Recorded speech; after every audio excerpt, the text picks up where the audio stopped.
Hi, I'm Sarah from the Upcoming. An absolute pleasure to be with you here today. Thanks a lot for taking the time. Huge congrats on the movie.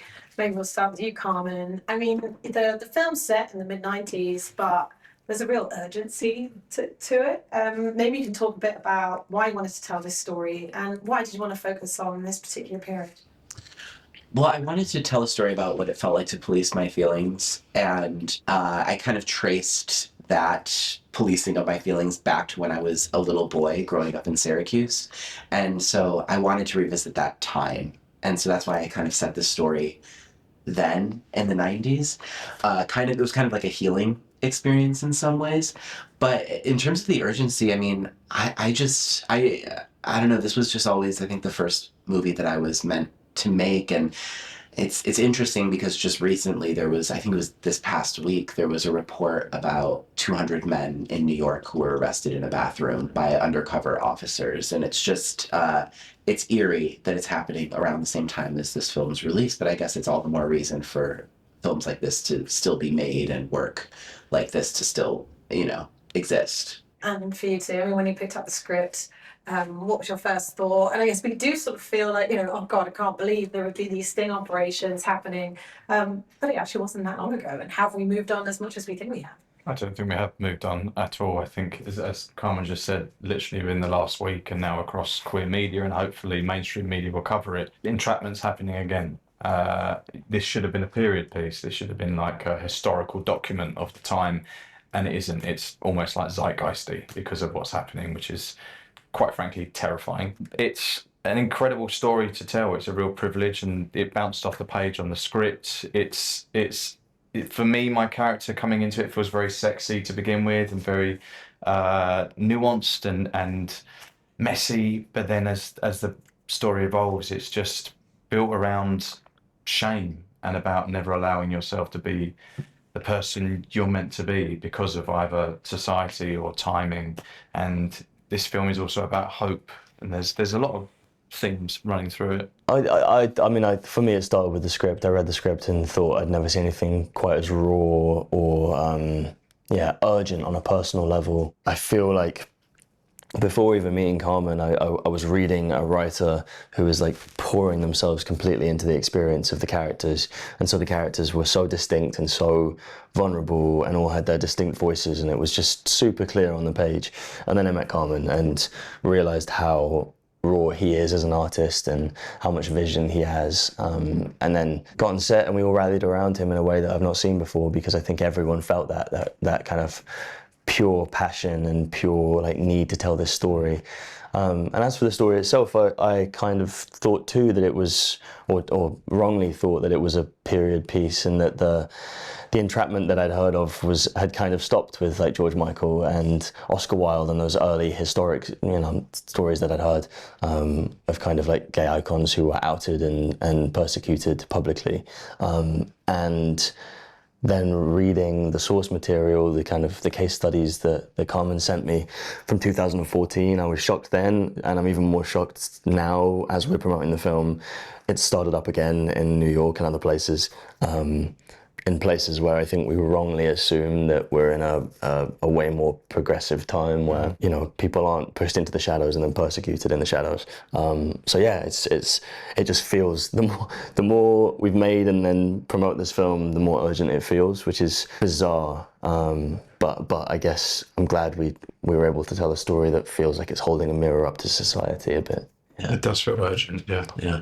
And it played to such acclaim at Sundance, including, very well deserved the Ensemble Cast Award. And I guess that's testament to this incredible chemistry that you guys have on set.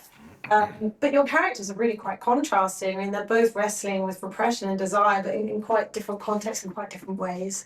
How did you perhaps work together separately, on your characters, but how this sort of chemistry would form between the two of them? And in maybe sort of quite a bleak context, they find this moment of like joy and connection. I think we instantly connected.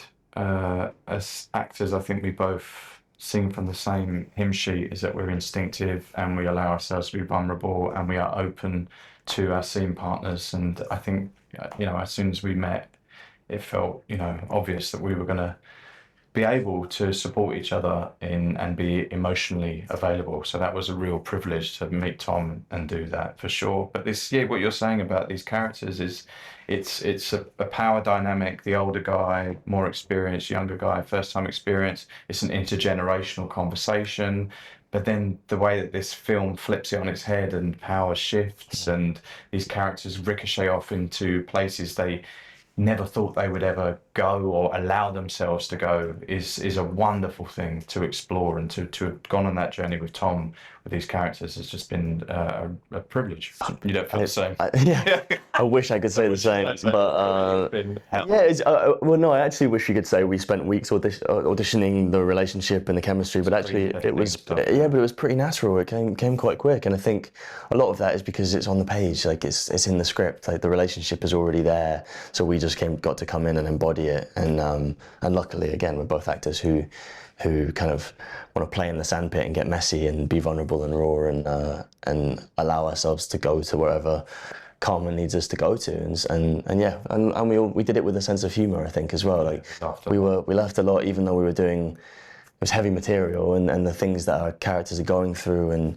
hiding from, it, like, can weigh on you. But in order to deal with that and to be able to play with it, you have to have joy in the process, which we had a lot of. Yeah. And maybe you can talk a bit about kind of the look and feel of the film. I mean, you know, there's a love story running through it, but it's also like a psychological thriller at other moments, and the way you're kind of using footage and sort of impressing on the audience this idea of surveillance. And I guess we are in Lucas's shoes and feeling that stress and that tension. So maybe you can talk a bit about the tools you use to try and convey that feeling. Yeah, I really wanted, even on still shots, I wanted it to feel like something was crawling under your skin. And so that's why I use like grain and like the Hi8, the VHS footage that's used throughout the film. It kind of like helps you feel like you're in the 90s, but it also has this unsettling feeling about it. Even though it can be beautiful, it still has like that jittery vibe that I think kind of like is like echoes like what Lucas is feeling inside. I really wanted to explore, I don't know, I feel like with the Hi8 footage, I wanted to show the audience like what Lucas was seeing, but like what he felt and what he thought he saw. And because I wanted to play with the idea of like memory, especially memory like after a traumatic experience, how it's, you don't always see it in a linear way. And I wanted it to feel fragmented, you know, the visual style of the piece, because I wanted to reflect his experience and my experience of coming out. But I also wanted to preserve queer history in the film. We use footage from a real sting operation from Mansfield, Ohio.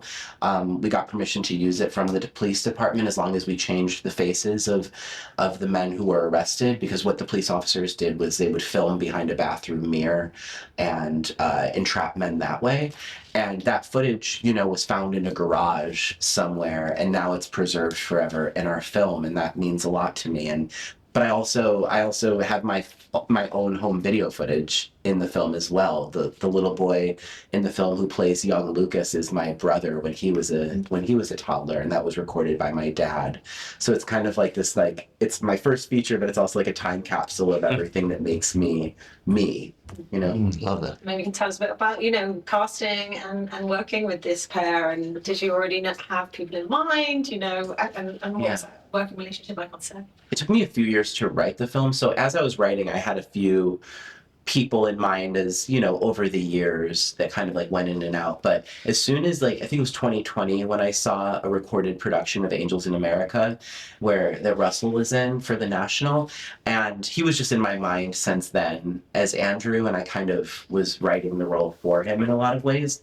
Tom, him and I were kind of circling each other's lives. We both lived in New York in 2018. We lived on the same street without even knowing it. He went to Juilliard, and I would go down to the Lincoln Center Library at Juilliard to study plays. That's how I learned how to write, was I would watch plays on tape in the library, and he was there studying acting. So like, I think the universe knew that Tom would be cast in the film, but I didn't know. And when I saw him in the Hunger Games, and I was like, I think he'd be wonderful in this. And as soon as I met both of them on Zoom, it was instant. You know, I was just like, these are the people that I wrote the characters for. And working with them on set was an absolute joy. It was some of the best experiences of my life. So Oh, yeah, really it was. Yeah.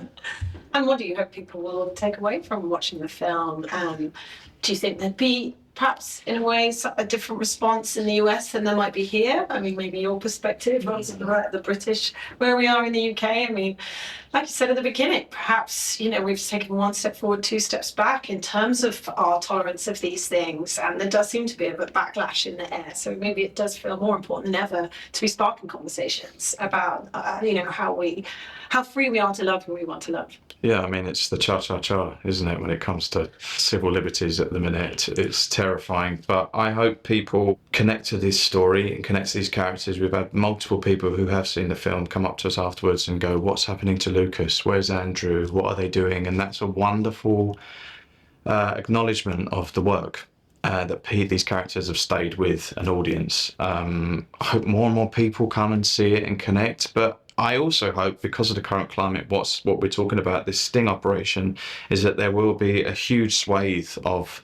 people who are starting to demonise minoritized people, and I hope that this acts as a barometer to show them that there is honesty and truth and heart, and it's a universal story, and we all just long for the same things in life, don't we? We all just want to have love and connection and hope, and that's what this film embodies. So I hope people come away from this and tell as many people as possible to go and see it, but also feel changed and want to know people more. When we had the screening, the opening in New York last week, I had a guy come up to me and grab me and say, before you leave, I just want to share this with you.